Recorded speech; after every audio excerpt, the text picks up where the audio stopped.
Right. So we will today see mind control. It's a very long one. It will take about 3 days. We'll try and see how quickly we will be able to cover. So therefore, you all have to tell me if you can see the screen. I'll go a little fast. So what are we saying is Fred Van Amberg says, be a slave to a bad habit or a servant of a good habit. The choice is yours. So whenever we say servitorship, people don't like. But the fact is, it's better to be a servant of Krishna than a slave of Maya, right? So it's very clearly Prabhupada says, one who cannot control his mind lives always with the greatest enemy. Because we saw in the 6th chapter whether the mind is a friend or an enemy, right? And Sukrita. So now, if the person, if you consider him as a friend, he has to listen to you. So if the friend says you have to get up and study every day 1 hour, you will agree. But are you able to make your mind really do it? Yes or no? Is your mind listening to you every time you talk to it? No touching mobile, does it listen to you? No, Mataji. No, right? So currently it's our enemy, which means 24/7 we are living with it. This one I already explained yesterday in Science and Spirituality, right? So I'm going to skip this. This is what I was telling you, 6.6, Hare Krishna. Bandhur atmatmanastasya yenatmaivatmanajitah anatmanastutsar Trutve vartetatmaiva satruvat. For whom who has conquered the mind is the best of friends. But for whom who has failed to do so, his mind will be the greatest enemy. Currently, we have not conquered, so it's the enemy. So same thing in Srimad Bhagavatam, 7th canto, 8th chapter, 10th verse, right? He says, one who thinks that he has many enemies is an ignorant person. A person of knowledge knows that there is no enemy but those within oneself, right? We always say the only enemy is there.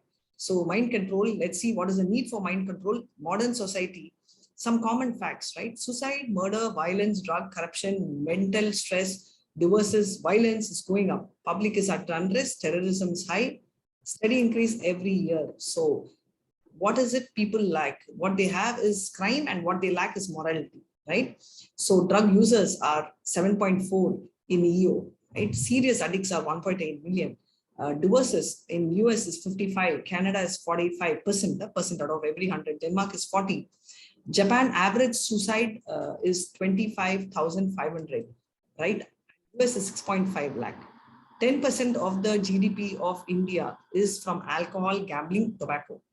50% consume tobacco in India, right? I don't know if you all even know 33% consume alcohol. This is the rate. These are reported rates. So in India, you also know that many don't report. Are we really advancing in the right direction? You all tell me. No, Right. Mataji. So much confusion, right? So it's like a pack of wolves. If you put in a room, how can you expect them to be peaceful? So this is what Krishna is saying, and we just read the shloka. Uncontrolled mind is depressed, stress, hypertension, dangerous, weak, determined, and it's lacks confidence, trust, madness, and damage to society. How can we actually expect peace and happiness? Only by controlling mind. These are different behaviors. So I'll skip that. Break free of bonds, right? So this is a very important thing. So the soul, what you see is the gross body. Bhumi apo nalo vayu, right? Earth, water, fire, ether, air. We saw the 5 great elements, right? We also have the soul. So the soul covering the gross is covered by gross body is fine, but between there is a subtle body, which is mind, intelligence, false ego. You've read this, so I'm taking all real quick. What happens is when the person dies, anyway, gross body is dead matter, it's gone. But then the subtle body is clinging on to the soul, not letting it go. And that's why the desire in the body makes us come again and again. So this is what it is, soul covered by subtle body. So mind control has many methods, physical, mental, and spiritual. We'll try and cover physical methods today. And you know this yoga, which means connecting to gods, is the actual truth. But people today do not follow the first 2 steps and they talk about breathing and all that, right? Kriya, sitting postures as yogasanas. Eating and sleeping is very important that you regulate early to bed and early to rise, right? What does it make someone happy and wise, right? I forgot, fill in the blank. Makes Jimma, Kim, Tom, makes Tom. Correct? Or you're also not sure. So food in the mode of goodness, we are going to touch upon this chapter tomorrow. What kind of food is important? So wait for tomorrow, you will get it. So eat sattvic food, which is healthy and which will really control. Food is a major influencer in somebody's life. Urgency to importance, very important for you all. What happens is you have to decide which is urgent, which is not urgent. Example, what is not important? Now, right, if you're going to study, is it important? It's important, but library study may not be urgent. Whereas if you're talking about smoking, it is neither urgent nor important, right? If you're talking about exams in progress, it is important and urgent. And, gossiping, looking into paper, it's not important. So it's not important, and it may be urgent if you have to act on it, but you just decide and put it there. Cleaning the room, right? It is not urgent, but it is important. So you will actually figure out what is important and place based on priorities. And in the 4, you will get people in the quadrant 1 who have a lot of stress. They're burnt out because they feel everything is important and everything is urgent, right? A typical category like me. So we get stressed and we get burnt out. Then slackers, don't bother, by extreme opposite of that. I don't care, backbenchers, not bothered. Prioritizers are typically in quadrant 2. They control their life, they have balance, and they are high performance. The yes man is a boss, right? For everything they'll do the jalwal. They lack discipline, just weird. Liquid beauty is a nice story. You'll enjoy this. So this prince who's a very controlling prince, and he saw a girl. She neither had parents, but she was so beautiful that he was constantly harassing her to marry him. Obviously, she can't say no. She doesn't have parents or relatives to support her. So she said, give me 2 weeks, because she had to protect her life and her body. So she said, I have to finish my task and come back after 2 weeks. 2 weeks, she was in complete fasting. She didn't hardly ate something, and she used to take tablets so that she would puke. She only used to puke, and she used to upset her stomach, and she filled the 2 pots with her vomit and her stool. So when the king came and asked the prince, she said, where is the girl? Because she was so skinny, like she lost so much. She said that. So he literally ran away, right? So this is called liquid beauty, because beauty can go like this, right? So you know this, Shabi. You know who this is? You all should tell me. Who's this? Shabina Asmin, right? So look how she's become. It's a small video.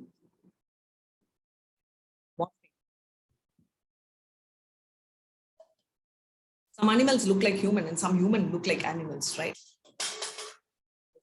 Hare Krishna. So this is morphing. So that's because previous Janma, most of us were cows. That's why we all became human. And many look like that. So Brahmacharya is one more interesting story where he's a brahmachari, and they normally wear only 2 sets of clothes. One they wash and one they wear. And his master told him, take care of this place and I'll come after a while. And the brahmachari had constant problem with the rats. They used to eat off the dresses. And so he got a cat so that it won't trouble him anymore. And he could not feed the cat, so he got a cow. And the cow, to manage the cow and to take care of it, he got a girl. He fell in love with her finally, and this is how he became. When the guru came, he could not recognize. Can you see? This is his family. I was laughing over it. Didn't you all? Is this boring or you're finding it interesting?